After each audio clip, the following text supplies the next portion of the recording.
Batır oldu balağız. Uşun menен sıymıktan alışmış. Kız kendi oğul kendele bilgen çok. Gece yanvarda göz jarıp kızlı oldu. Kандай үй берилип атат, алар жөнүндө өздөрүн таныштырып маалымат берилген эмес. Ошол боюнча күттүк, бирок мына уже апрель болоюн деп калды да, такыр дайыны жок болуп атат да. Суранарым ушул балдарын ушу атасылар тербиелеп бакшы.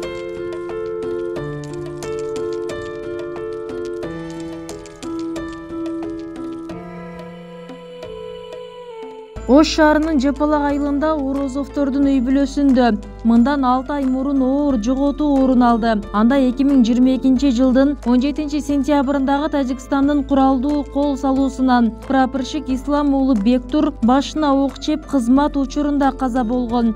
Ал учурда маркум 31 жашта болуп, номер 2001 аскер бөлүгүндө Лейлек автожол көзөмөл өткөрүү бекетинин улуу көзөмөлдөөчүсү эле. Өмүрүн мекенге арнаган баатырдын артында үй бүлөсү жубайы 3 баласы менен калды. Өкүнүчтүүсү ал 3-чү баласын көрбөй кетти. Арадан 6 ай өттү. Шейит кеткен маркумдун үй бүлөсүн капа кылган жагдай орун алды. Айтымдарында маркумдун үй бүлөсүнө убадаланган турак жай берилбей жатат. Бул жааттан байланышкан киши да болбой жатканын айтып, мындагылар 7 каналга кайрылышты. Жолдошум 2012 ишке кирген. Биз 2018 ноябрда турмуш курганбыз. Ошодон бери иштеп келип аткан, ошо Кудай буйрса мына февралда пенсияга чыкмак. Ошо эң акыры Лейлекте кулунду заставасында иштеп жүрүп каза болду. 3 баланын атасы болуп. Эң кичинекейим көргөнүм жок. Кыз кенже уул кенделе билген жок. Мына кече январда көз жарып кызыл болду.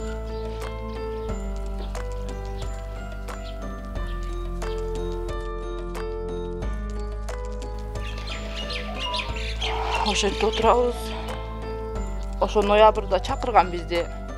Үй берилет Бишкектен деп чакырган болчу, биз барганбыз. Ал үйдүн состояниясын көрүп, анан узак болгонунан биз Оштон кылып бергилечи сураныч деп. Мен 3 балам менен бара албайм, ояка барып жашай албайм, туугандарым жок деп келгенмин. Боптурга ояктан карап беребиз. Оштон кылып беребиз деген. Анан кече декабрда байланышып сүйлөштүм. Январ деди. Январдан өтүп чалсам, өздөрү байланышпайт. Январдан чалсам, февралда деди. Февралдын ортолору чалсам, мен о жерде иштебей койгом менен ол компаниядан чыгып кеткенмин.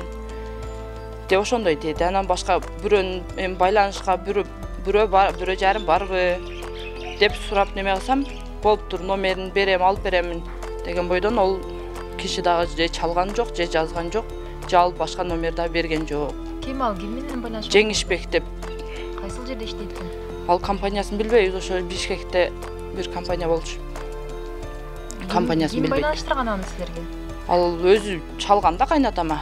Бишкектен үй берилет, биз ушундай беребиз деп барган. Срочно чакырган, биз ошо ноябрдын 9 күнү барып көрүп, бол үйдү состояниясын көрүп, бирок алыстыгын неме кылып, мен бара албайм, ояка 3 балам кичине. Чоң болсо да мейли мен келип жашайт элем деп суранганмын. Оштон кылып бергиле депчи. Оштон кылып бергиле десем, ушул малга чейин бир байланыш жок, же сураган адам жок. Азыр кимдердин үйүндө жашап атасыздар? Кайнатам үйүндө 2 келин бир үйдө отурабыз. Эң чоң балам 3,5 жаш азыр. Кичинекейи 2 айлык. Алланын буйругу экен деп, тагдырдын буйругу экен деп баш ийип турабыз. Мына балабыздын артында 3 баласы калды. Биздин эми көп неме кылбайын. Ошо суранычыбыз, ушу балдарыбызга ушул баардыгы ошо каза болгон жоокерлердин катарында бир үй маселесин чечип берип койсо деген өтүнүч менен эле ушул каналга кайрылып калдык. Бул биз бир жака мындай бара турганда эле, эшик түртүп бара турганда эле немебиз жок. Келиндин болсо жаш 3 баласы бар, иш жакка чыга албай отурат. Мен болсо пенсионермин, күйөөм деле пенсионер. Ошон үчүн анан ушул каналды чакырууну туура чечип, ушул үй маселесин бир чечип берсе деген кайрылуу менен эле ушул кайрылып отурабыз. биздин угушубуз боюнча ушул ар бир шейит кеткендерди компаниялар бөлүп алган да, бөлүп алганбы ал жагын өздөрү билишет. Бирок ошо мен кайнагам болот эле, кайнагамды ушул Жеңиш деген ака биз ушуларга үй беребиз, биз мойнубузга алабыз бул үйдү деген. 20 ноябрда чечип беребиз деген, 20 ноябрда деле жооп болгон жок. Декабрда чечебиз, жаңы жылга буюрса жаңы жылда чечип беребиз деди. Жаңы жылдан кийин чыксак анда деле чечилген жок бул вопросчу. Анан февралдын 15-ине чейин күтөйлү, макул күтөйлү дедик, бирок февралдын 15-инде деле жооп болгон жок. Февралдын 15-инде байланышсак, биз иштен чыгып кеттик. Бизге кайрылбаңыздар, биз башка номер беребиз, ошол менен байланышкыла. Мен ал фирмада иштебей калдым деген. Кайнатам менен жеңем барганда булар сураган эмеспи, же алар толук информация берген эмеспи, кайсыл фирма, кандай үй берилип атат, алар жөнүндө өздөрүн тааныштырып маалымат берилген эмес. Ошол боюнча күттүк, бирок мына уже апрель болоюн деп калды, такыр дайыны жок болуп атат да. Ошол үй маселесин чечип берүүсүн суранабыз. Башкалар үй алды. Ооба, башкалар бүт үй алып бүтүптүр ошол. Бул ошо 49-дун 98% үй алып, 2-3 эле адам калыптыр да. Эми ар кимдики өзүнүн азабы ар кандай го, бирок бунун артында 3 баласы бар деген балдардын келечеги үчүн сөзсүз түрдө үй керек болот. Может, атасы тирүү болгондо бул балдарына 10 үй алып бермек да. Бул атасы атамекен үчүн деп канын аябай, жанын аябай атамекен үчүн курман болуп атат. Бунун ушул чечип берүүсүн суранабыз. Жогорку кеңешке ушул маселе боюнча кайрылабыз. Ушул үй маселесин тез арада чечип берүүсүн суранабыз. Мен балам ушул 10 классы бүтүп, өз ыктыярым менен ушул Шамалсай аскер кызматында кызмат кылып бүткөндөн кийин өз ыктыярым менен ушу погран службага ишке кирген. Ошол жылдан 2009-жылдан бери ушул өмүрүнүн акырына чейин ушул военный болуп ушул погранда иштеди. Акыркы ушул 2002 жылы 16 сентябрда болгон окуяда ошол жерде тажиктердин бастырып кирген эмесине ошол жерде каза болду, урман болду. Мен эмне дейм, мен ошо балам ушу 31 жашында каза болду, артында 3 баласы калды. Мен балдар 4 балам бар. Эң чоң кыз, кийинки 3 уулум бар. 3 уулумдун ортончусу эле ошо. Эмне дейм, ошо акыркы вакытта ошол чек арага көп жылда ошо өмүрүнүн акырына чейин кызмат кылды ошо чек ара.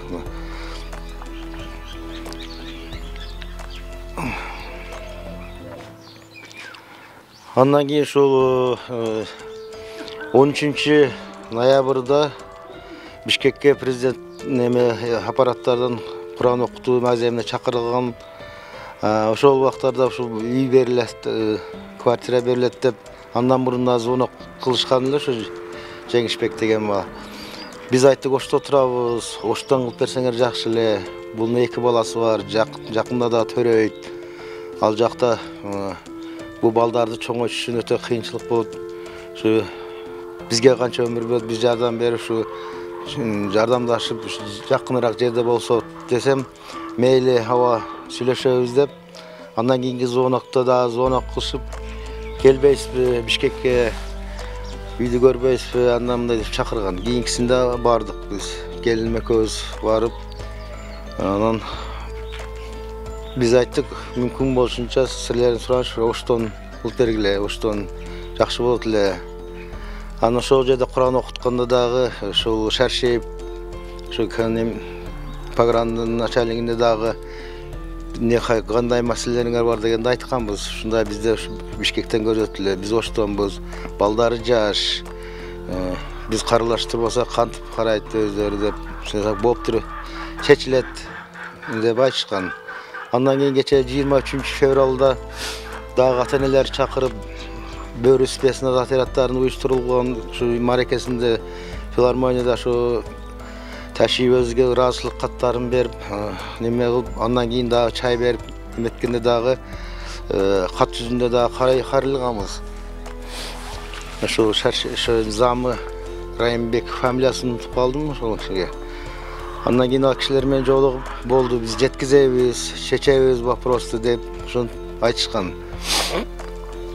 Эми андан кийин мына кече жакында ошол зам Райымбек фамилиясын унутуп, ошо киши келип, Biz şuday şehit ketken baldarının atından kıdırıp nemet жүрөбүз сурап келген рахматым ошо келип чечилет бул вопростор суроолор чечилет жакындап калды 50%-тен өтүп калды деп кетишкен эми ошол боюнча дарек жок кабар жок ошо мен ошол эми суранарым ушул балдарын ушу атасына тербелеп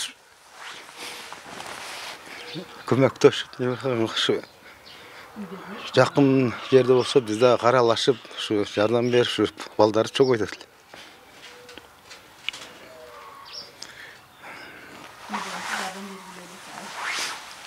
Ушул эми мен ушу менен баягы кыргыз элиме дагы чоң ыраазычылык билдирем. Чет жерде жүргөн кыргыздарга дагы ушул шейит кеткен балдардын ата-энелерине, балдар чакаларына кичине жардам ката материалдык жардам неме жардам көрсөтүп атышат. Аларга чоң ыраазычылык билдирем. Муну айтсам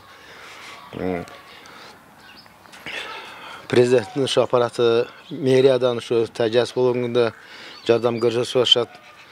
Рахмат, аларга да чоң ыраазычылык билдирем. Ушу шейит кеткен балдардын ата-энелерине дагы сабыр кара тилейм. Балдарыбыз жаткан жерлери жайлуу болсун, шактан берсин эмчи. Болгону ошол үй маселеси жагында. Болгону ушул үй маселеси боюнча чечип берсе ошол. Эми бүгүнкү күндө жергиликтүү бийлик алар бизге кайрылса, эгер эми кайрылбаса дагы биз өзүбүз карашыбыз керек, конечно. Эми бала чакасын карашыбыз керек. Действительно бизде мына соцзащитабыз бар, мына соц отделдарыбыз бар. Ошо социальный жактан караш керек болсо, эгерде балдарын бир бала бакчагабы, мектепкеби, ошондой жерлер болуп калса, биз ошого даярбыз жардам бергени. Анан баардык мыйзамда жазылган көп жерде льготниктер болот да, например, жерден жардам беришибиз мүмкүн.